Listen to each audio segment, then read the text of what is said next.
Assalamualaikum yéen waa groupe WhatsApp Ar-Rahma ñu ngi leen di nuyu di leen ziar ñu ñëwaat ak yéen ci seen naafila ñaar fukkeelu guddi ak ñeent ci weeru koor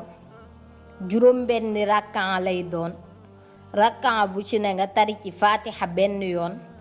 teg ci lixlaas ñetti yoon sëriñ bi nee na ku def naafila gii insha allahu dana tàbbi aljana te deesu ko xisaab